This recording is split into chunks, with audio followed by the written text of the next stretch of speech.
Greg looked awkward when I found him at the bar, but he smiled and said, "There you are, boy. How about you grab a pitcher and sit in a booth?" As we sat there, we chatted for a few minutes about the Reds and whether they had a chance this season, and we came to the conclusion that third place was the best they could hope for, and about the latest political scandal. The Mater's chief of staff and the treasurer of the Catholic Diocese of Cincinnati had the same call, girl. At least the story was original. And about some of the latest office gossip at Brockton Publishing, where he was a colleague of my wife, Susan. But I knew Greg had something on his mind, some reason why he was asking me to meet him for a beer. Finally, I just said, "So Greg, what did you want to talk to me about?" There was a short silence during which Greg looked more nervous than ever. He cleared his throat and hesitated several times. Then he said, "Look, Andy," Susan said. "I mean, she told me that. I was just waiting." His eyes were glued to my face. I really had no idea what he was going to say. "Susan said that I should never mention this to you, that you like to keep it a secret. So forgive me if I do wrong, you know. I don't want to make you feel uncomfortable. It's just, well, I need to make sure you really don't mind." "With what?" I asked, still not understanding what we were talking about. He licked his lips, looking unhappy. "With the game. The game that you and Susan play where she. He made a vague gesture with his hands, and his voice broke as he looked at me, begging me to somehow finish his sentence. "Sorry, Greg," I said. "I still don't understand you." There was a long silence. Greg stared at me, and I swear I saw him turn pale. I waited again, motioning for him to continue. And finally, reluctantly, he said, "Andy, don't you know about Susan? That she had had sex with other guys?" Greg had joined Susan at Brockton about a year earlier, leaving a low-level position at a New York publishing house to come to Cincinnati. He was about 28 years old, about 10 years younger than Susan and I. Greg was a big, heavy-set guy, good-looking in his own way. He was single, but seemed to have no problem finding female companionship. In fact, I saw him at book parties in Brockton with several different attractive women. Of course, he met Susan first because they worked together.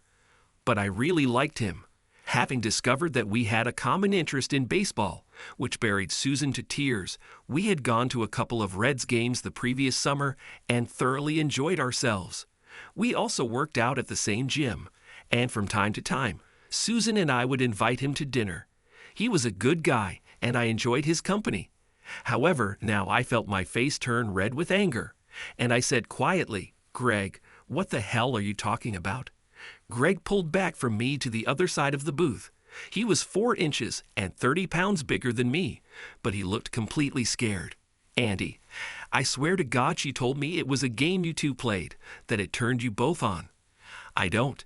It's incredible, man." He moved to get out of the booth, but I put my hand on his arm. "Hold on, Greg." I took a deep breath and forced myself to speak quietly.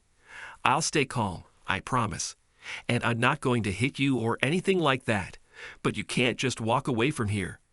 You have to tell me what the hell Susan told you." He nodded and sat back down heavily. "Okay, Andy, it's just, Jesus Christ, I can't believe you don't know about this." I stared at him, my thoughts swirling. "Susan told me that you two were playing a game. That you both are turned on by the idea of her having sex with other guys and then coming home and telling you about it. And she said that part of the game was complete secrecy. That none of the men she had sex with were ever to mention it to you. We should never have disclosed that we had sex with her or that you knew anything about it. Part of the thrill for you two, she said, was pretending it was a secret affair. And she also said that, well, that you felt a little awkward, that it turned you on, that other guys were, having sex with Susan. And she made me swear that I would never say a word to you about it. But I just couldn't do it, Andy. It seemed too damn weird to me, and I had to double check with you to make sure everything was really okay." He must have seen from my face that I was stunned, and he looked more miserable than ever. Finally, I said, "So you slept with Susan?" Slowly, reluctantly, he said, "Yes, we did it twice. Once, 2 weekends ago, when your mom was sick, and you were in Louisville for an overnight stay. and then again on Tuesday afternoon. We took a day off from work and went to my apartment. There was a long silence. My mind was racing 1,000 miles an hour. Shock, rage, sadness, self-deprecation. How the hell could I not know about this? Finally, I said, and she convinced you that I was involved in this? That I'm okay with this being part of the sex game we played with her? He nodded, relieved that my hands weren't around his throat. It sounded perverted, I admit, but she was so convincing. Said you guys have been playing like this for years and that it really turns you on. He frowned. Actually, that's exactly what she said. It really turns Andy on. He's all over me when I tell him about it. And she gave me this big sexy smile. We sat for a couple more minutes. Finally, I said, Greg, if it wasn't already obvious, I didn't know a damn thing about any of this. If it wasn't already obvious, I didn't know a damn thing about any of this. I thought I was married to a loving, wonderful woman, not a cheating bitch. I need to think about this. I have no idea what I'm going to do. Needless to say, it was quite a shock. I laughed good-naturedly. Then I leaned forward and looked at him intently. Do 2 things for me, okay? First, don't sleep with Susan again. Of course, Andy, I would never. Greg nodded vigorously at me. And secondly, don't tell her you talked to me. If she suggests meeting up again, just make up some excuse. I need to figure out how to deal with this, and I need you to keep her completely in the dark. Greg nodded again. I give you my word, Andy. And look, I swear to you, I would never have touched Susan if I didn't believe that you wanted it too. You're my friend, dude, and I feel like complete crap. He looked at me with tears in his eyes, and I had no idea how to answer him. Should I try to make him feel better or grab a tire iron and beat him to death? After Greg left, I pulled myself together and called home. Luckily, Susan wasn't home yet, so I left a plausible-sounding message that I was late at work. Let her eat without me. I knew I needed time. There was no way I could meet her right away. I walked around the corner to a diner and ate a burger and salad without tasting a single bite. For all I knew, it could have been borscht and a shrimp salad sandwich. I guess I was a typical cuckold husband because I had no idea that there was anything wrong with my marriage. I simply adored Susan and was sure that she loved me.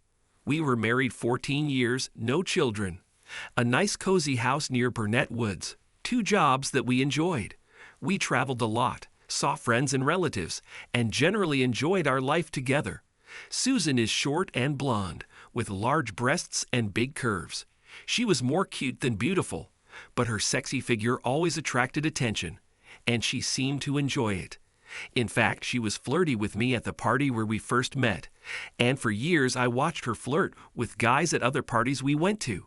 Laughing and joking, maybe dancing too close, or even letting someone touch her, and it never bothered me, because I knew that she loved me and would go home with me. What a fucking idiot I was. I imagine our sex life was pretty average for a couple like us. We made love maybe a couple of times a week, more when we were on vacation, perhaps almost every day, and less when we were busy at work or during the holidays when we visited family. It may have been a routine, but I would say it was a satisfying routine. Like every married couple, we both had things we liked. I knew how to please her.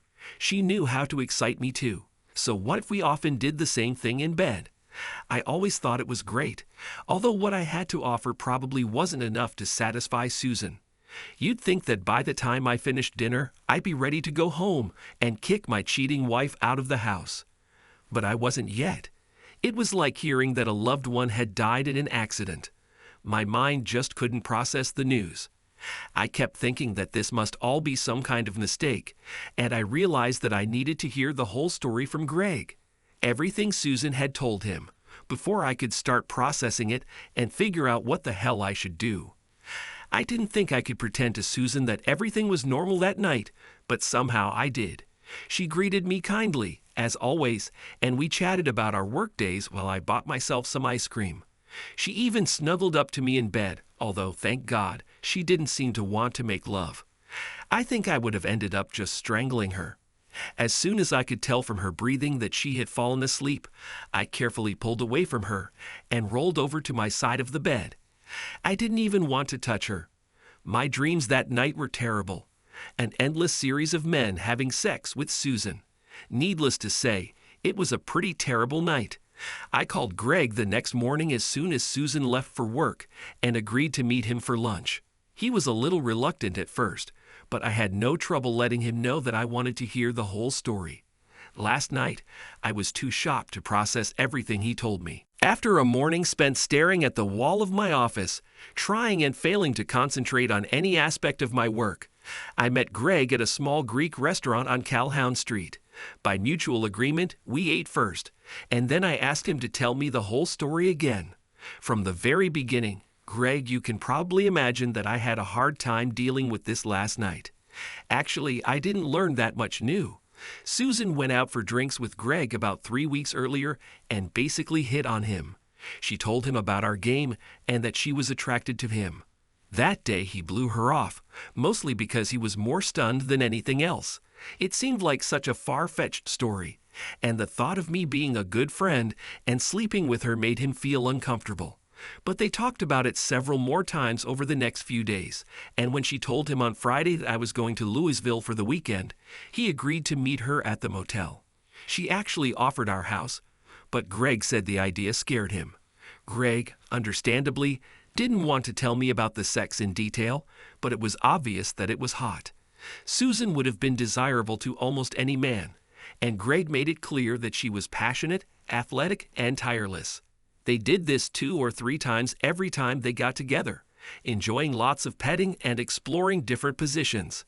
I clenched my teeth but didn't say anything. She liked to say dirty things, he said, warily watching my face. She said she got pleasure from saying dirty things to me, knowing that she would come home and repeat it all to you. I asked him to tell me everything Susan said about the game and how long it lasted. Apparently it's been a few years at least. She didn't say exactly, he told me, but I realized that she had several boyfriends before me. She said that she always had one buddy. That was her word, buddy, and that she had sex with him for several months before breaking up with him. She said that after a while, you weren't as interested in talking to her if it was the same guy. You liked hearing about someone new. He winced. Man, I'm so sorry. I know, Greg. She deceived you. Forget it. Look, did she tell you anything about how it all started and who the guys were before you? I don't know how it all started, he said, but she mentioned a couple of guys. None of the names meant anything to me except Arnold Morrison, that guy from the city council. Yes, Greg said. She said she met him when there was a book party in Brockton for some political book they published 2 to 3 years ago. Susan also said that you never knew any of her playmates personally before me. It looks like she did this on purpose, so that you would have no chance of finding out what she was up to. Then did she tell you why she followed you? He looked awkward again. She said I was too delicious to resist. He covered his face with his hand for a moment. Andy, oh my God, you probably want to fucking kill me. I feel like the lowest piece of trash on earth. Gloomily, I said, I don't blame you, Greg. Many guys would be happy to take a piece from Susan without thinking about her husband. And she gave you this false story. I can't say that I wouldn't believe it either if all this happened to me. What really matters is that Susan cheated on me, for years, apparently. How she must enjoy deceiving me and pulling the wool over my eyes. I sat staring into space. Greg didn't say anything. There were a lot of questions in my head about what the hell I was going to do. How should I deal with Susan? Will I continue to pretend to be a loving husband and remain completely ignorant? Will I be able to stand up to her and throw her ass out? Or will I mope around for a while and let her worry? But I already had an answer to one question. Our marriage was over. Susan was history. At least it was a story, if what Greg told me turned out to be true. As shocked and enraged as I was, I couldn't just shoot an arrow at her without knowing for sure. I called my friend Brian and arranged to meet him for dinner. Then I left another message for Susan saying I was having dinner with Brian and would be home later that evening. Brian was my oldest and best friend. We met when he was president of Zeta Beta Tau, the fraternity I joined in college. We were very close. I was best man at his wedding to Emily, and he was my best man when I married Susan. He had known Susan almost as long as I had, and I knew that he and Emily loved her. So he was just as stunned to hear the story as I was. Brian was amazing, just like I knew he would be. He let me tell it my way, asking just a few questions along the way. He was patient and supportive, even handing me a tissue without a word when I cried. We're not the kind of friends who say I love you to each other, but I knew he was in my corner, and that helped a lot.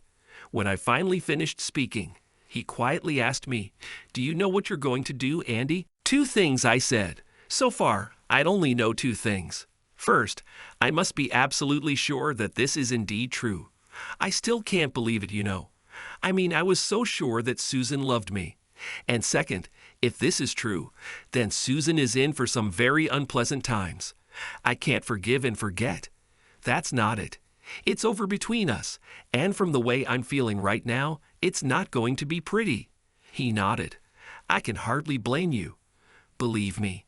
Then he said, "How can Emily or I help?" Emily, she and Susan were friends too, although not as close as Brian and I look. Are you willing to keep this a secret even from Emily for the next few days? Of course, dude. We usually don't hide anything from each other, but this is a special case. I won't say a word to her until you give me the go-ahead. Thank you, Brian. I appreciate it. I sat down and thought for a moment. The only name I have for one of Susan's friends is Arnold Morrison, and I was hoping you could help me find him.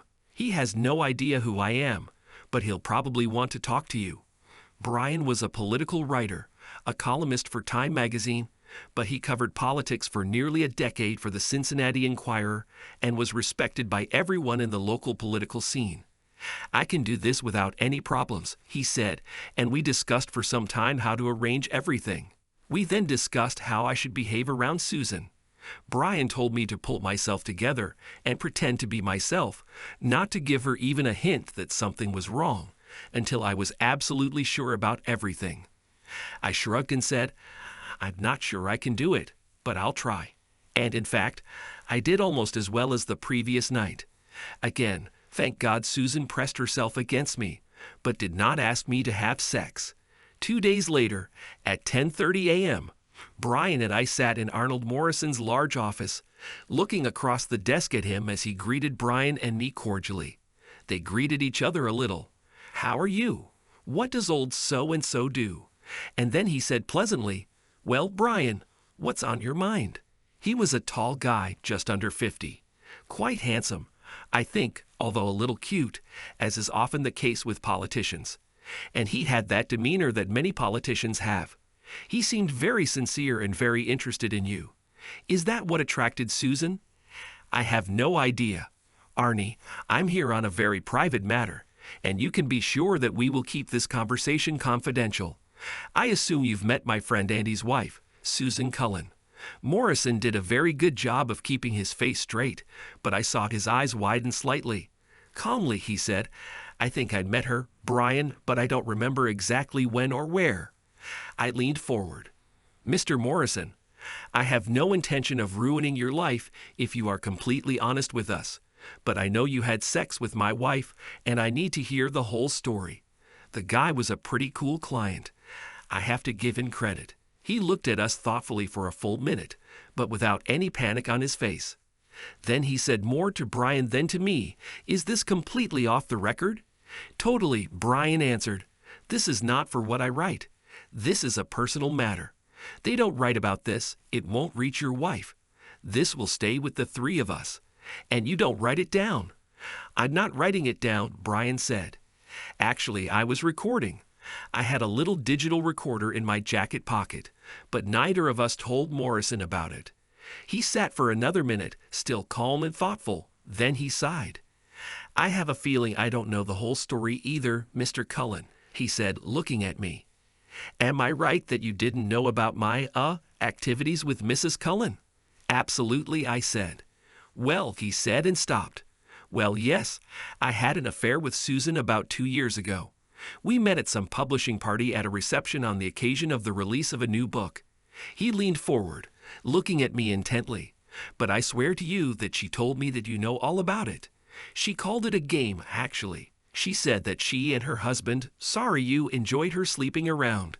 She would come home and tell you about it every time, and it would really spice up your sex life. But she also made it clear that you were pretending to know nothing about her affairs and that I should never mention it to you. It wasn't a problem since we were unlikely to meet, and I didn't want my wife to find out anyway, so we were pretty careful.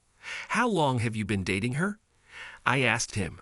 To my surprise, I was completely calm, as if we were not talking about the complete destruction of the most important relationship in my life. He thought for a moment. Maybe 3.5 months. It started in late spring, and I remember she broke up with me around Labor Day. She said it was fun, but after a while, she and her husband became less interested in the same guy, and she needed to find someone else. It all seemed quite perverted to me, but Susan is a very sexy woman. I never had any complaints. He saw the pain on my face and said, "Lord, forgive me. I shouldn't have said that." "It's okay," I said. I believed him that he thought he was playing a perverted game and not helping a woman cheat. As I told Greg, in the same situation, I could do the same thing. I definitely would if I were single. Where did you meet? In different places. We had to be careful. Obviously, I'm in the public eye to some extent, but I'm on the board of Public Housing Committee, and it's pretty easy for me to get the keys to some of the empty apartments in the buildings that the city controls. I was just saying that my staff was doing random checks. We usually met during the week for lunch and sometimes spent the whole day together. Were there nights or weekends? I asked. 2 or 3 times when Susan said you were out of town. He looked awkward again. I came up with some story to tell my wife, and we spent the night at your house. I'm so sorry, Mr. Cullen. I nodded. I didn't need to ask him what the sex was like. Imagining it was bad enough. Has she ever told you about her other lovers? Or about how long she and I were supposedly doing this? I think she once said that I was the 4th or 5th guy she'd done it with. I remember that she flattered me. She said, "And you are the best of all of them," or something like that. It was most likely nonsense, but I didn't mind when I heard it. We sat in silence for another minute. "Is there anything else you can tell me?" I asked him. "No, I do not think so." "I'm very sorry," he said. "I don't hold a grudge against you," I replied. "You cheated on your wife, but that's your business. As for Susan, I can't blame you for believing her story." Morrison looked at Brian. "Confidential?" he asked again. Brian nodded and stood up to shake Morrison's hand. "I give you my word, Arnie. I'm sorry we had to put you in a difficult position, but my friend needs to know the truth." "Of course," he said, and politely led us to the exit. At the corner, Brian stopped and put his hand on my shoulder. "Are you okay?" I sighed. "Yes," on my shoulder. "Are you okay?" I sighed. "Yes." I knew what I'd hear. It's just, well, it's one thing to know it and another to have it confirmed. The last nail in the coffin. Do you want to sit and talk or have lunch or even go score a bucket of balls? "No thanks, Brian. I'll be okay. I'm going to walk in the park until I'm hungry. Then I'll have a snack and go back to work. But do you mind if I invite you and Emily to dinner tomorrow night? I'm starting to make some plans, and it would be great if you both could discuss them with us." Brian said that, of course, he would work it out with Emily. I thanked him again for his help with Morrison. God, it's great to have one true friend. As I got out of the car in the driveway that evening, I thought, damn, another night where I have to pretend I don't know what my bitch wife has been up to. And then I thought, why should I pretend? I'm not ready to confront her, but there's no reason not to get on her nerves a little. Susan was getting dinner on the table when I walked into the kitchen, and she smiled and said, "Hello, honey, the food will be ready in a minute," and kissed me. I smiled and took a bottle of wine from the refrigerator. For the first few minutes of dinner, she chatted about her day. Then finally she started to notice that I wasn't talking much. "Ralph Day, Andy, you look awfully quiet." "Yes, actually," I said, looking at her quite heavy. "I seem to have discovered that I can't always count on the people I thought I could count on. I'm sorry." She said, looking serious, "Is it something at work? I've heard you complain a couple of times lately about Hank's staff. I don't think I should talk about this now," I replied, leaving it hanging. I sat looking directly at her for a moment longer. Then, without saying a word, I stood up to clear away our plates. Walking around the table, I noticed that she was looking at me with concern. When I returned to the dining room with 2 slices of the apple pie she had bought, her face was flushed. But she pulled herself together and thanked me with a warm smile. We ate dessert in silence at first, until Susan made a couple of awkward attempts to restart the conversation, talking first about the new neighbors across the street, and then about the wonderful vacation one of her work friends was going on. When we finished dessert, she stood up and walked over to my chair. Leaning over and hugging me, she rubbed her cheek against mine and said, "Would you like some coffee? Or something else tasty and hot?" I couldn't help but think that if I had received a similar invitation on another evening, not when I had just learned of her years-long infidelity to me, I would have been delighted. Instead, her suggestion only increased my rage. I stood up, breaking away from her embrace, and said, "No, thank you. I need to do some paperwork." Without looking back, I left the room and walked down the corridor to my office, leaving her watching me go. I didn't know how shocked or scared she was, but I knew that I had hurt her at least a little, and that was fine with me. I planned to stay late and come to the bedroom after she was asleep, but around 10 I was tired and thought, fuck it, why should I avoid her? So I went to get ready for bed, noticing that she was already in bed watching TV. I undressed, went to the bathroom, brushed my teeth, and climbed into bed without saying a word. She quickly turned off the TV, leaving only my bedside lamp in the room. She rolled over to face me, and I saw that she was wearing one of her shorter, sexier nightgowns, not at all typical for a regular weeknight. Susan leaned against my chest and muttered, "Would you mind a little love, Andy?" I turned away, turning over so that my back was to her. At the same time, I said, "No, not today, good night," and I reached out and turned off the light. You can rest assured that I have never done anything like this before. I refused sex to Susan very rarely, a couple of times when I had a migraine, or when I needed to finish a work project, maybe 4 or 5 times throughout our marriage, and never without explanation. So my behavior was as big a red flag as it could be, but Susan didn't say a word. She didn't ask, "Is everything okay?" or "Are you angry?" She didn't ask me anything because, of course, she was afraid of the conversation that might follow. Susan falls asleep easily, and most often I hear her even calm breathing within a couple of minutes after she turns off the light, while it always takes me a little longer. But not today. Half an hour later, she was still awake and still had not said a word. I smiled grimly to myself in the darkness. Of course, I didn't sleep either.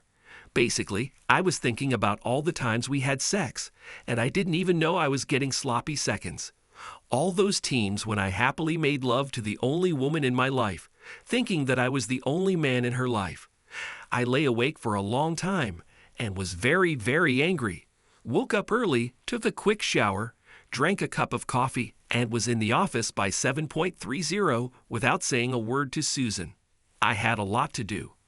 I left a note on my boss's desk saying I wanted to talk to him as soon as he arrived, and then I sat and made lists of credit cards and bank accounts, possible movers, and other logistical things I needed to take care of.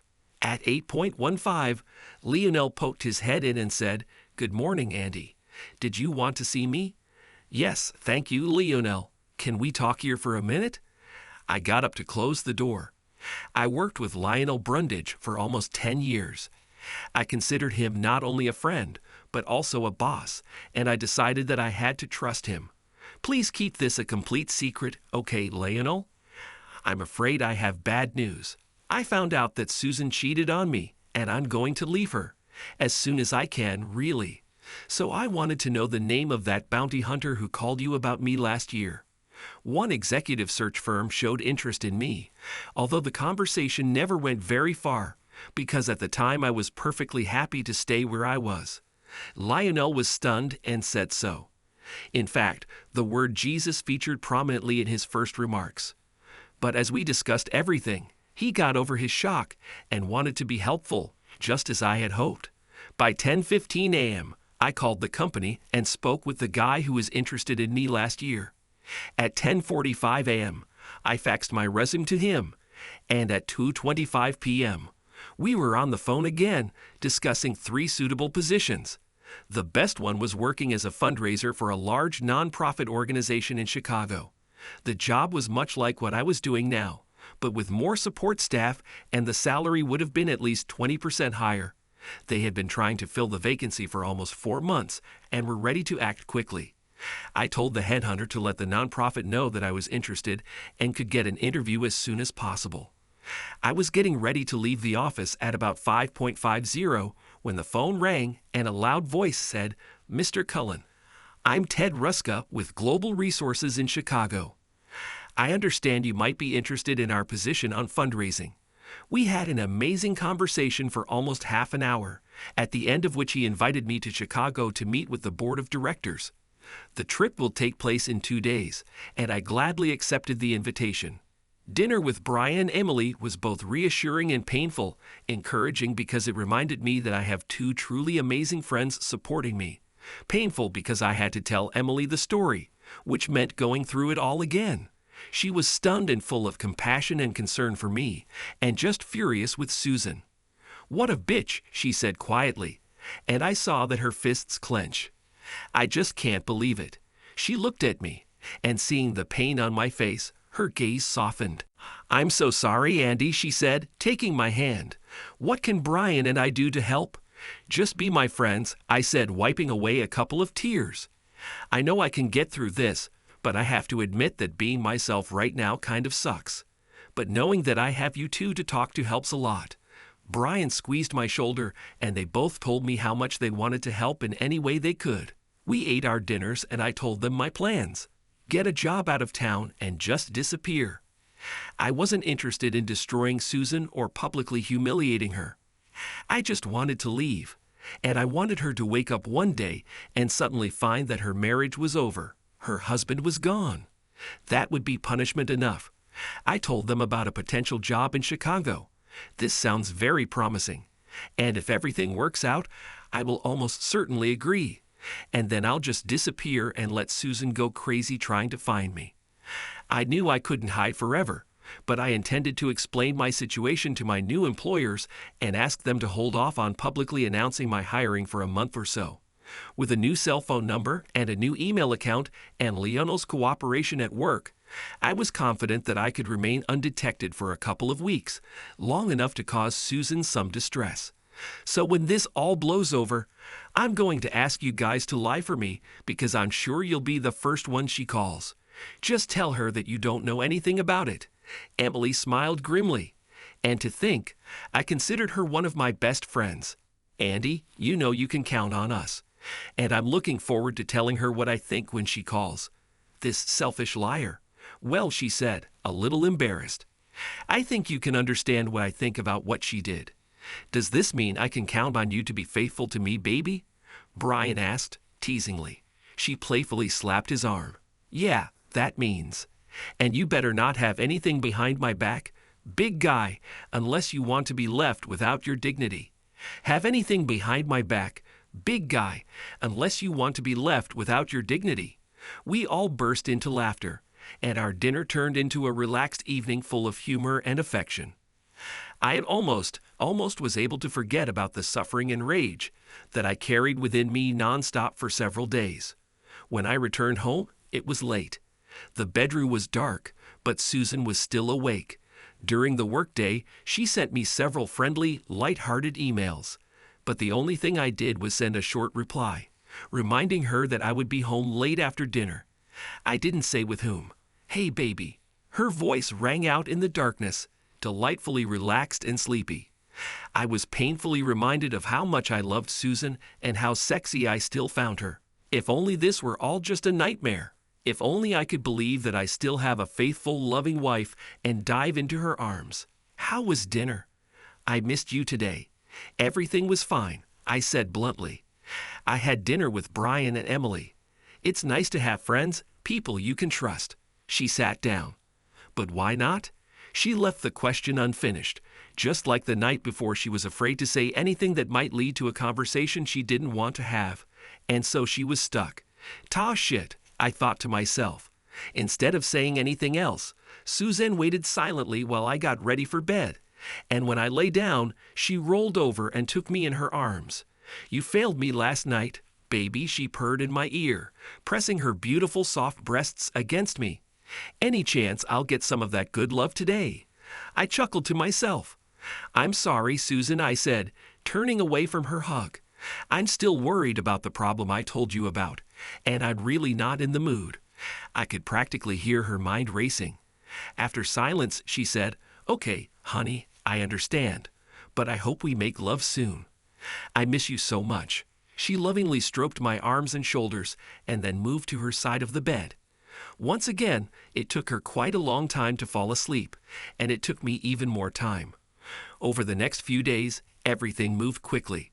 My trip to Chicago to interview with the Global Resources Council went very well, and I accepted the job starting in 10 days. I immediately spoke with Lionel, who was understanding that I notified him so quickly. We agreed that I would continue to consult with him part-time for a month or so until my replacement got up to speed.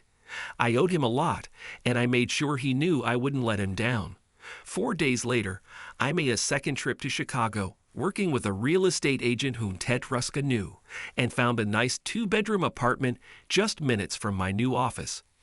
I signed the lease, then quickly went to the furniture store and bought everything I needed to decorate the apartment. I arranged for the manager of my new building to handle the delivery, so everything was ready when I arrived. I even made arrangements with Eileen Stambaugh, who would become my new administrative assistant, to purchase bed linens, towels, and some basic kitchen supplies. Eileen was happy to help, especially after I promised her dinner at the best restaurant in Chicago. By the time I returned to Cincinnati for the second time, there wasn't much left to do. I needed to clear out my office at the university, pack my clothes and other things I was taking with me from home, and make all the financial arrangements to separate my life from Susan's. I could do everything except packing in my office, and it was all finished by Friday. Everything except packing in my office, and it was all finished by Friday. Susan had little reason to worry about my trips out of town, since I traveled quite often for work. But my coldness definitely made her worry, and I enjoyed watching her try to figure out what to do. She didn't want to bring up what was bothering me, because she was undoubtedly afraid that I would begin to suspect her of infidelity. Therefore, all she could do was be affectionate and loving, and my rude refusals to all her advances clearly upset and frightened her. Emily called me at work, and, with a sort of malicious glee, told me that Susan had called her to see if she knew anything about what was bothering me. "I enjoyed every minute, Andy," she told me. "I made Susan tell me about everything that you were acting strangely, not responding to her affectionate hugs and kisses, refusing her sex, hinting that there was some kind of problem, but not telling you about it. So I asked her, is there anything you could do that would upset Andy in any way? She sighed and said, no, I don't know about anything. And then I asked, well, did you insist that he tell you what the problem is? And she hesitated and said that she didn't want to put too much pressure on you, that she was sure you would tell her when you were ready. It was so obvious what she was afraid of. This is how she tried to squeeze information out of me while keeping her own disgusting behavior a secret. I shared Emily's pleasure in the call and asked her to keep me updated, and I let her know that I was ready to make my move. Monday would be the right day. That weekend I continued to act mysterious and distant. That weekend I continued to act mysterious and distant. My own anger at Susan had certainly not diminished, and I was determined to make my last 2 days of her life as miserable as possible. I spoke to her very little, and to every warm or cordial suggestion she made, I responded with rude coldness. When she asked if we could go for a walk on Saturday, "Today is such a wonderful day, dear," I stared at her and then said that I didn't want to. When she suggested a variety of things we could do together on Saturday night, such as going out to dinner, watching a movie, or hanging out with friends, I said I wanted to stay home and watch TV. Then, as she settled down next to me on the couch, I waited about 10 minutes until the end of the show we were watching and then stood up abruptly. I just remembered that I need to finish a couple of reports, I said, and disappeared into my office. I went to bed late after Susan had fallen asleep, and on Sunday morning I woke up to her cuddling up to me. tenderly kissing my neck and her soft hand trying to turn me on. When I opened my eyes, she smiled at me and said, "Great. You woke up and the baby wants to play." She rolled onto me and tried to kiss me, but I held her back by placing both hands on her shoulders. "Susan, stop it," I said. "I don't force you to have sex when you don't want it, and I would appreciate the same attention from you." I slipped out from under her and stood up from the bed, reaching for my robe. She looked upset. "But honey, we haven't made love for, I don't know, 2 weeks. Really did. I do something too really. Are you really angry with me?" This was the closest she came to asking me a direct question about my behavior, a sign of how desperate she was becoming. "I don't know, Susan, you tell me. Is there anything you could do to make me angry with you?" I said this calmly, but coldly. Silence. She was looking down. Then she said, "No, baby, nothing that I could think of." And she looked at me pleadingly, afraid to say anything else. "Then I guess we're done," I said, and headed to the kitchen to make coffee. Susan must have been intimidated by our conversation because she spent most of the rest of the day avoiding me. However, I heard her talking on the phone several times. I think she was talking to a friend or lover, for all I know, trying to get help to figure out how to deal with me. While she was at the grocery store, I quickly called Greg to ask if he had spoken to Susan. He said she had talked to him at work 2 days earlier and asked if he had seen me lately. She said you looked distracted and distant, but she pretended not to know why. So I just told her I wasn't talking to you. That seemed like the easiest thing to do. And then she said that she was looking forward to resuming the game with me. But it was probably better to wait a little until she knew what was bothering you. I pretended to be disappointed. But of course I agreed. "Thank you, Greg. It will all come out soon. Please, whatever you do, don't let her know anything about our conversations, okay?" Greg again promised that he wouldn't tell her anything, and we hung up. Monday morning after breakfast, Susan came into the bedroom to finish getting dressed for work and was surprised to see me in sweatpants and sneakers. "Aren't you going to the office today, Andy?" "No, I need to take care of a few things, so I took the day off." She looked at me for a moment. Then, almost timidly, she said, "Well, since you're in no hurry, maybe we can make love." She smiled warmly and added, "I don't mind being a little late for work." Looking at her, I deliberately forced myself to think about her having sex with Arnold Morrison or some other faceless man. My loving wife is the woman to whom I gave my life. That was all that was required. I said, "No, I don't think so," and left the bedroom without looking at her. I went down to the basement to find my suitcases and didn't come up until I heard her car pull out of the driveway. By 11 a.m., I had packed everything I planned to take with me into 3 suitcases, plus several boxes of books and CDs. I called a taxi, which waited at the post office while I sent the boxes to my apartment in Chicago and then took me to the airport. And by 7:30 p.m., I was finishing up unpacking my things at the new place, after which I went around the corner to eat pizza and drink beer. Frowning, I raised a toast to myself, to the first day of the rest of my life. My new life. My life without Susan. Oh, I almost forgot. Just before I left home, I wrote a short note to Susan, which I left on the kitchen table with my wedding ring and cell phone on top. The note said, "I learned about your game. So here's my game. It's called Farewell to the Cheating Bitch. My first week at my new job was busy and exhausting, which was great because I missed Susan like crazy. It's not that I wanted to be with her. It was over. Every time I thought about her, I was overcome with rage. I even admired the grotesque perfection of the way she betrayed me. But just because I was angry and hated her guts didn't mean I didn't miss her. I loved her for so many years, loved everything about her. These feelings don't just go away. Instead, they are mixed with new ones. Love and hate swirl together as if they were in a washing machine. Overall, I was very pleased that global resources kept me on my toes. When Friday came, I was grateful that I could just come home, watch part of the ball game on TV, and go to bed. But the weekend was difficult. I was new to Chicago, didn't know a soul except my new coworkers, and had to come to terms with the fact that I was once again a single man. Not legally, but in every other way. I knew that I would have. to begin the process of meeting people, making friends, trying to find a new woman in my life, and this prospect was extremely depressing. The best part of these 2 days was the conversation I had on Sunday with Brian and Emily. They supported me and wanted to know how I was doing.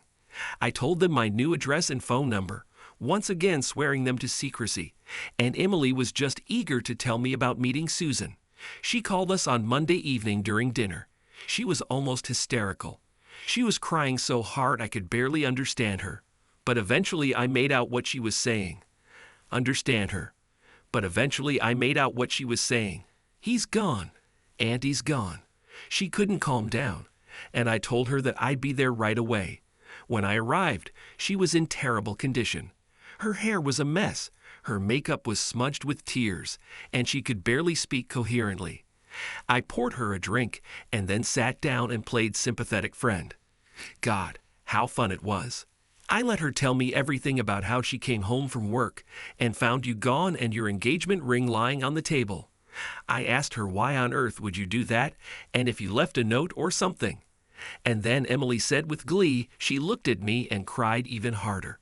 And finally she said, Emily, I cheated on him. I pretended to be completely shocked. I think I said something like, no, Susan, you didn't cheat. And I acted very angry, got up and walked around the kitchen, stopping and looking at her all the time. She looked guilty and scared. Finally, I said, I'm sorry, Susan, but I just can't stay here right now. I love both you and Andy, and I can't believe you would do something like that to him. He was the best, the most loving. And then I just said, I'll talk to you in a few days when I calm down, and left.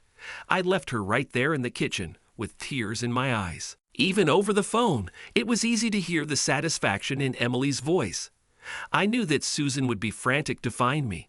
And frankly, I was hoping that not being able to find me would drive her crazy. The fact that I missed her so much made me even angrier. How dare she, the woman I gave so much of myself to, act so incredibly selfish and make me so damn miserable? Over the next 2 weeks, I kept in touch with Brian and Emily. They were like a lifeline for me, allowing me to talk about things in Chicago, about my new job, and sometimes about how lonely and empty I felt. They listened to me patiently and advised me to hold on. They were great. Susan called them every day and asked if they knew anything about where I had gone. According to them, she was desperate. I also quickly called Lionel, who told me that Susan came to see him the day after I left. She almost fainted when she found out that I had quit my job and left no address. After my 3rd week in Chicago, I flew back to Cincinnati at the invitation of Brian and Emily and spent the weekend with them. It was a great chance to relax and take my mind off the pain I was carrying within myself. Over dinner on Saturday, Emily told me about her last visit from Susan. She came to see me on Thursday, still trying to find you, still in complete despair. She's talking about hiring a private investigator or something to find you. She has this idea that if she can talk to you, then you will be able to understand everything and you will forgive her. I raised my eyebrows. Unlikely, I would say, but I'm interested to hear her version. Did she tell you about this? Emily's eyes sparkled. I said, listen, Susan, you've been moaning and groaning about losing Andy for 3 weeks now. We've been friends for years. When the hell are you going to tell me what you really did? How bad was it? And she told you, well, Emily, I have all your attention. Lay it out. That evening, I learned a hell of a lot about my wife, and none of it I wanted to know. Emily began by telling the story of Susan's first betrayal with some charming British man she met at a book party. He chatted with her throughout the event and invited her out for drinks afterwards. Emily said then she told him that she was a married woman and couldn't just leave with him. But instead of telling him off, she asked what hotel he was staying at and then said she would meet him at the bar in one whore. And then they met, drank, went up to his room, and went to bed together. I sat staring out the window. It wasn't news after all. I'd known she'd been cheating for years, and it had to be the first time. But it really hurt. She said, why? I asked her about it, believe me. And she looked embarrassed and said, I was bored. I know that's no excuse, Emily, but it's the truth. Andy and I had a great life and a good sex life, but it was the same thing all the time. Nothing special. Or another. So predictable, you know. And then this sexy guy showed up with a great accent, and I thought, wow, this is going to shake things up. She said the sex was a lot of fun. Nothing cosmic, just exciting because it was someone else, after all these years. And that the next week, she tried to have more sex with you, and it was better than usual. And then she said she told herself it was a win-win situation. She can have sex every now and then, discreetly. And it will spice up her sex life with you at home. And everyone will be better off for it. Can you believe this shit? Over the next hour or so, Emily told me the rest. Susan gradually got into the habit of finding a guy for sex every couple of months. At first, these were one-time dates, but then the fifth or sixth guy turned out to be amazing in bed, and she wanted to meet him again. Their affair lasted 3 months until he became engaged to the woman he was dating. According to Emily, Susan realized that after the first time, extramarital sex became even hotter, as she and her new lover learned to please each other. So her new plan was to have short-term affairs 6, 10, maybe 20 times with a guy, until the excitement began to wane. What about the game? I asked. She said it started when the guy she was sleeping with started getting possessive. It occurred to her that one of her lovers might become too attached to her and threaten to tell you about it. So she decided that if they thought she was sleeping with him with your knowledge and permission, then they would know that she would never leave you and that she would not be vulnerable to blackmail. She was damn proud of herself for this little idea, I have to say. She even giggled a little when she told me, "Brian brought me another beer, and I sipped it, thinking dark thoughts." Nothing Emily told me was much different from what I had imagined, and yet listening to it was indescribably painful. To feel like such an idiot. To feel like I judged so poorly the person I loved and trusted more than anything in the world. How could I be such an idiot? She was bored. I mean, Jesus fucking Christ, don't all married couples get a little bored, a little callous? But what's the right way to deal with it? Come to me and say, honey, let's find some fun ways to spice up your relationship. Vacations, toys, role-playing games, but don't sleep with other guys. I don't remember ever being bored with her, but of course there were times when sex was a chore, still enjoyable, but routine, and God knows I would be very happy to try something new. Not that I have ever been given such an opportunity. No, Susan decided to spice up her own sex life, not mine. As I prepared to fly to Chicago on Sunday, Brian asked me what I was going to do with Susan. Are you just going to leave her to her fate and wonder what happened to you? Or are you planning to somehow end her life once and for all? I shook my head. I haven't decided yet, to tell the truth. Maybe one thing and then another. Maybe I'll just let this drag on until she finds me and then have a nice little surprise. I told him what I was thinking and he chuckled. Sounds perfect, Andy. It's just a pity that I won't be able to be present. To my surprise, several more weeks passed before Susan found out where I was. Brian told me on the phone that she went ahead and hired someone to look for me, so I guess that's what she did. I didn't really care about that. But on Thursday, I came home from work to find a long, rambling message from Susan. Thank God I found you, baby. I'm so sorry. I'm so sorry. I love you more than anything in this world. Please give me a chance to explain everything. I miss you so much. I will anything to make amends. You know you're the only man I love. And another 5 minutes. Everything in about the same spirit. There wasn't a single word that wasn't completely predictable. Not a single word that would make me less angry. I don't know what she expected. You can't cheat on your husband again and again for many years and then say, oops, it's my fault, and he will forgive you and take you back. Sorry, Susan, but that won't happen. So it looks like it was time to start the denouement. I knew she would keep calling. Simply ignoring her wouldn't work in the long run. The next day, I invited my assistant, Eileen, to a long lunch. She had become a good friend of mine and already knew most of the unfortunate story of how I unexpectedly came to work at Global Resources.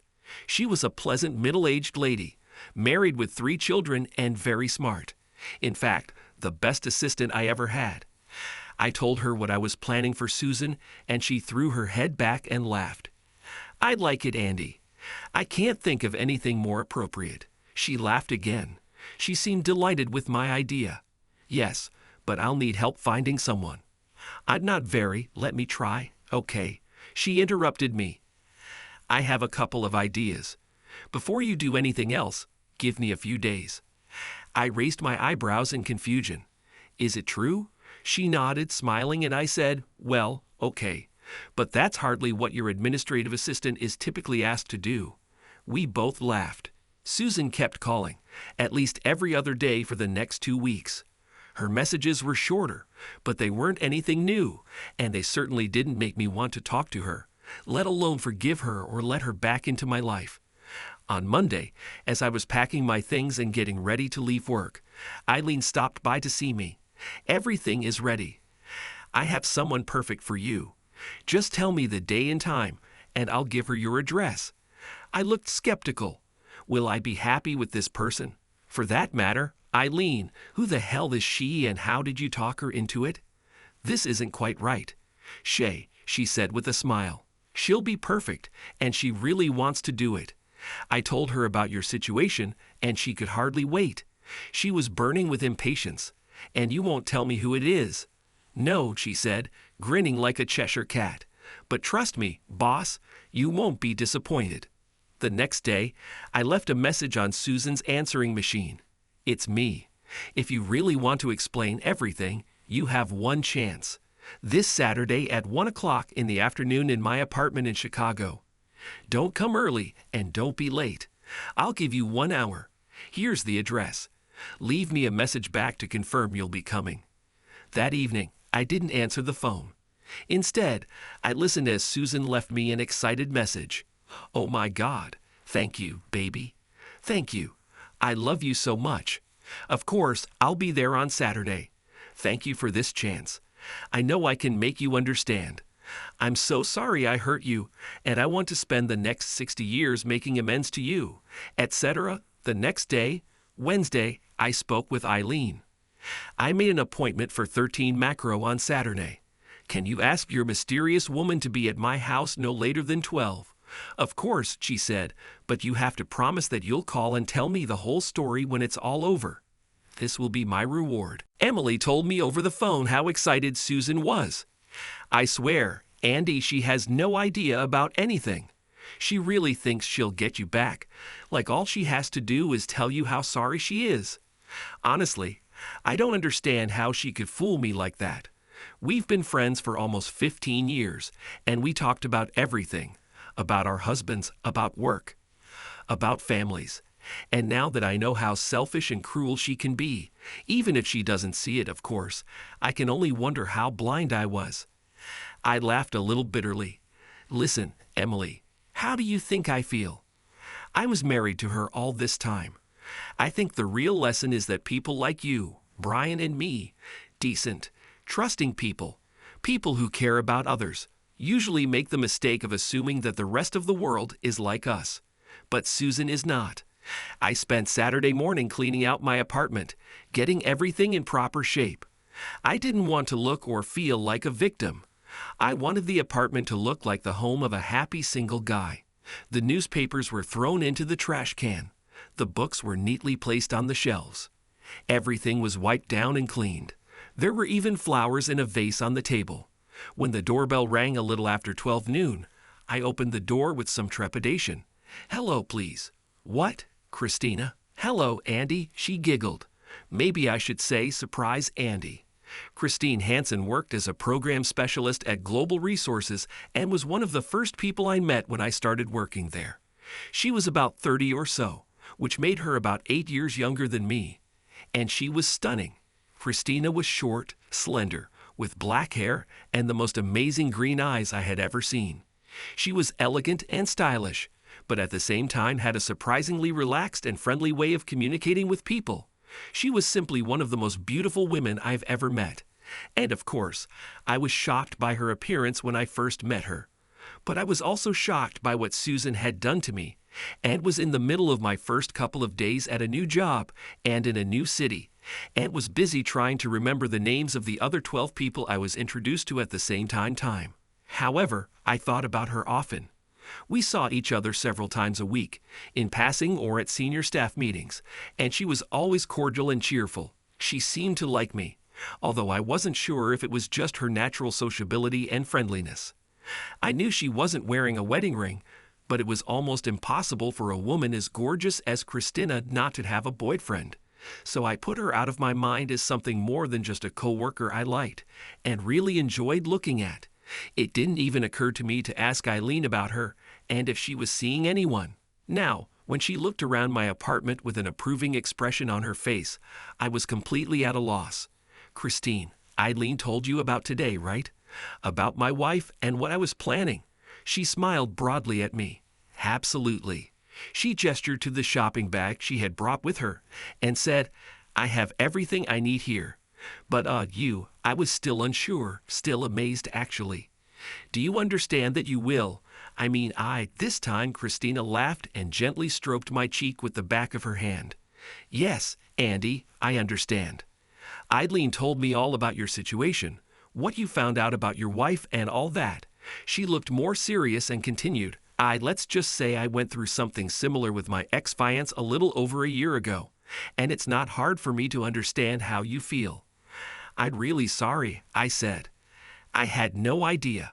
"Well, this is not entirely new. I've come to terms with it. But back then, it was pretty awful, and I would give a lot to be able to shove it back down his throat the way you plan to do with Susan." She laughed. "So how do you want to arrange this?" I suggested we have lunch first, and we spend about half an hour eating sandwiches at my kitchen table, just getting to know each other.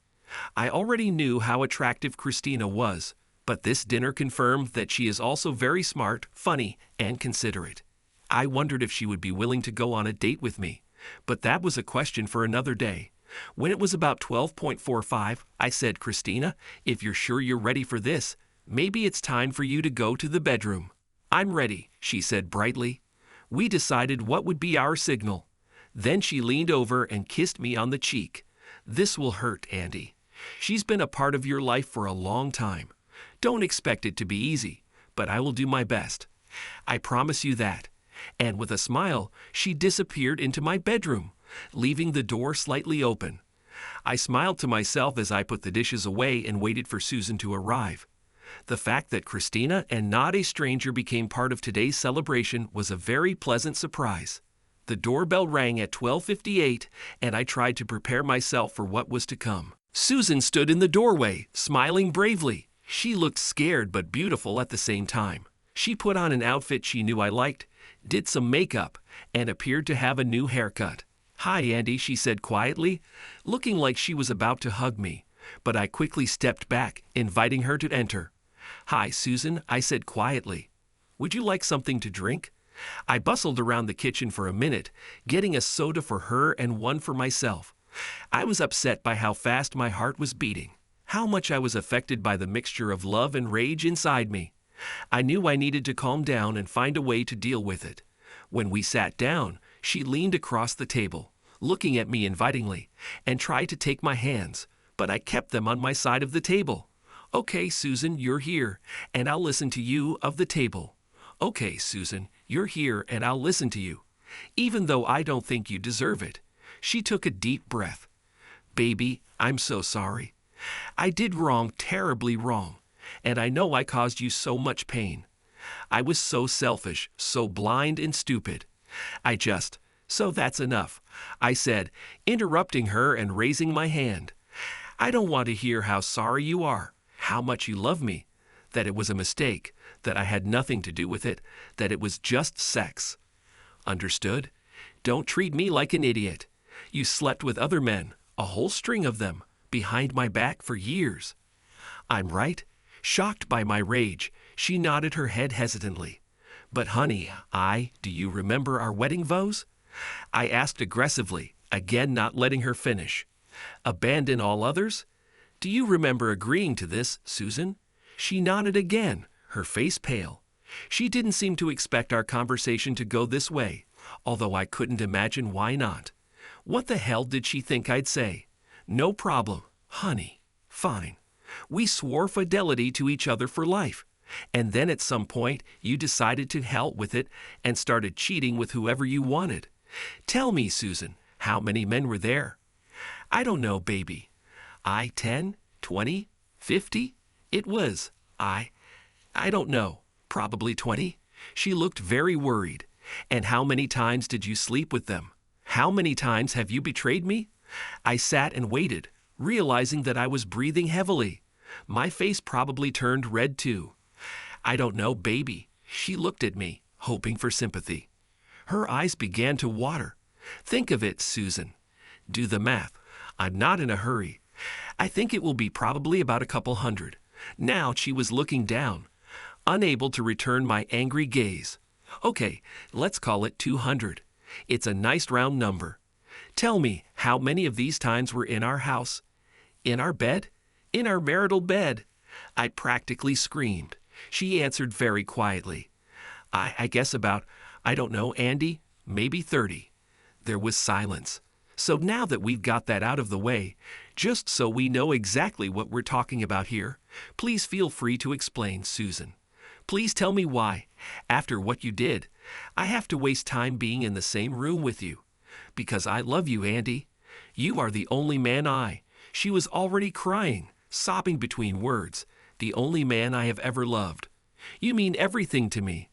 I let her talk, let her cry and pleadingly tell me about her love for me, how she was selfish and made a terrible mistake. She thought I would never know, that she never meant to hurt me. As if didn't mean to hurt me, made everything okay. Everything was as I expected. Not a single word she said had any meaning other than to convince me that she was an infinitely more narcissistic person than I had previously suspected. After a while, I no longer listened to her. Her voice became background noise for my own sad thoughts about the years I had invested in our relationship, about the dreams of our old age together. The rage inside me mixed with sadness. What a waste! And I realized that I would never know why she did it. It seems that she herself did not know. She couldn't name a single reason that made sense to me other than pure, almost psychopathic selfishness. I raised my head. The kitchen clock said 2:05, and I didn't know how much longer I could stand it, or I want to endure it. In a loud voice, I said, I think we're almost done, Susan. In a loud voice, I said, I think we're almost done, Susan. There's nothing more to say. Susan started crying again. But Andy, I can't believe you. There was a noise behind us from the direction of my bedroom, and we both turned to look. My jaw dropped, and I vacuously heard Susan gasping. Baby, you said you'd be done with her in an hour. When are you going back to bed? It was Christina speaking in a low, relaxed, incredibly sexy voice. She posed gracefully, leaning against the doorframe, my open bedroom door. She had somehow managed to smudge her lipstick and style her hair so that she looked like she had spent the previous couple of hours having sex. She wore a long, pale blue peignoir that draped over her, a little like a Roman woman's toga, except it was stunningly thin and almost transparent. She was absolutely the sexiest thing I had ever seen. I turned to look at Susan, who stood frozen in her chair, stunned. Her face was pale, who stood frozen in her chair, stunned. Her face was pale, and she seemed to have somehow withdrawn into herself, as if she had become smaller and older in a matter of moments. She began shaking her head back and forth, repeating no, no, over and over again. I got up. Christina's right, Susan. I told you I'd give you an hour, and as you can see, I'm a little busy. Or in any case, I'll be busy again in a few minutes. I smiled coldly at her as I watched her struggle to her feet. Andy, Susan began, but then stopped. She looked at Christina again, and then at me. I didn't know that you. Her voice broke, and she just stared at me, frozen. Then, without saying a word, she stood up, silently crying, walked to the apartment door, opened it, and disappeared down the hallway. I closed the door, then turned and looked at Christina. Christina, I said almost reverently, you are the most incredibly beautiful woman I have ever seen in my life. She smiled, bowing her head slightly. Thank you, Andy. It looks like this, she gestured to her negligee, has had the desired effect. I saw that her eyes were full, as if she was about to cry. You destroyed her, I said. She was out of her element. Thank you so much. Continuing to look at her, I could hardly speak. Susan practically disappeared from my consciousness. It helped me too, she said, in some funny, derivative way, as if I was taking it out on Harris, my ex-fiance. I'm glad, I said, and then forgive me, I just can't stop watching. Would you like to go back there and change? She just looked at me, and something in her eyes changed. Actually, she said, I was wondering if you could help me with this. I sometimes have trouble getting this thing off. She laughed at my surprised expression and came over to put her arms around my neck tenderly. I'm serious, Andy. It feels right, like the next thing that needs to happen here for both of us. And then she kissed me so lightly and sweetly that tears came to my eyes. Making love with Christina was like a miracle, like a dream, only very real. We hugged and touched each other carefully with love. It took us a long time. There was not a single part of her body that did not arouse my admiration. We lay together, lightly kissing, stroking and caressing, whispering to each other. It was very exciting, but not rushed or feverish. The aftertaste as she sleepily snuggled against me was truly heavenly. I was afraid to utter a word, kindness, or gratitude. I was afraid to break the spell, so we lay together. I felt blissfully happy and hoped that she felt the same. Half an hour later, she muttered that she had to go and got out of bed, gracefully exposing herself. I started to get up, but she gently pressed me back. No, it's okay, Andy. Just rest. She disappeared into the bathroom with her clothes. And when she came out fully dressed, she came and sat next to me on the bed. Leaning over, she smiled and kissed me tenderly. I didn't know this would happen if you're wondering, she told me. But after I heard your conversation with her, I decided that I wanted this. I decided that this was right. Was it a kiss? I thought. Did she tell me kindly that it was a one-time thing? I couldn't say and didn't know what to answer. Thank you, Christina. It was the most loving, most generous, and beautiful thing anyone has ever done for me. Smiling, she replied, I did it for myself too, Andy.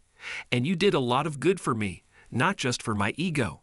And with that, she kissed me again, said no, don't get up again, and disappeared from the apartment. I slept for a couple of hours, exhausted from both the confrontation with Susan and the extraordinary lovemaking with Christina. And it was real lovemaking, I had no doubt about it. This wasn't just revenge sex, and it was much more than just an act of comfort on her part. I woke up around 5 o'clock and wandered aimlessly around the apartment, straightening things, a little dazed and thoughtful. Suddenly, without allowing myself to think about the dubious wisdom of what I was doing, I found Christina's number and called her. Hi, this is Andy, I said, suddenly nervous. Hi, Andy, she said, and I heard a smile in her voice. I hope this wasn't too strange for you, I said, not knowing what to say. You were so kind and so incredibly sweet and sexy, and, well, I just needed to thank you again and tell you how special you are. It wasn't strange for me at all, she said, just amazing. I'm not usually that spontaneous, and, well, I guess what I'm saying is that I need you to know that I don't do this all the time, just jump into bed with men like this. I would never have thought that. I can say that it was something special. I finished unconvincingly. Listen, I said, leaning forward. Would you like to have dinner with me tonight? There are so many great restaurants in Chicago that I have never tried, and I would love to take you to one of them. There was a short pause, and I waited, suddenly horrified. After the longest 5 seconds of my life, she said, Yes, actually, that would be very nice, Andy. I'd love to. We talked a little about what to eat, what restaurant, when and where I would pick her up. It felt like it was really going to happen, and I felt my whole body smiling. Then she said, Andy, after dinner, is it okay if I come over and stay with you for the night? I invited Brian and Emily multiple times, but it took another 3 weeks before they could find a free weekend to come visit me in Chicago. They stayed at one of the nice hotels downtown and let me show them around. The lake, the museums, Wrigley Field. Saturday night, we were having drinks at the Fairmont Hotel bar while waiting for our dinner table. I told them some of the details of my last conversation with Susan. Not that they hadn't heard most of it over the phone, but we all enjoyed my retelling. Suddenly, they put a hand on my shoulder. I jumped up, smiled at the most beautiful pair of green eyes I had ever seen, kissed Christine and said, "Emily and Brian, meet Christine Hansen. Christine, this is Emily and Brian O'Halloran." They greeted each other as I helped Christina sit down and ordered her a drink. We began to chat politely, but I noticed that Brian was rather silent, just looking at Christina. A couple of minutes later, he interrupted me in the middle of the story. He gestured to Christine and said, "Oh my God, Andy, have you ever landed on your feet?" We all laughed, and luckily no one laughed harder than Emily. She knew she wasn't as beautiful as Christine, but she also knew that Brian adored her, and his admiration for Christine didn't bother her at all. As we walked to dinner, both women walking a few steps ahead of us, Brian quietly said to me, "Are you two really, dating?" I nodded. So far, so good. To tell the truth, I have a hard time believing it myself. And she's not just beautiful, she's the whole package. Generous, cheerful, affectionate. Brian had already heard some of this story, in particular that Christina had also experienced infidelity. He said I'd go, "Well, I think your common tragedy was a kind of luck, almost." I don't know about tragedy. It seems more common. Something like, we were both duped by selfish assholes. "Well, it doesn't matter," he said. He put his hand on my shoulder. "I'm very happy for you, Andy. It looks like everything is going really well, more than well." I smiled at him as we walked to our table behind two lovely women chatting together. "I'm living the dream, buddy," I said. Thanks to everyone who took the time to listen to today's stories. If you enjoyed it, please consider liking and subscribing if you haven't already. Feel free to share your thoughts on the events in the comments below. Take care.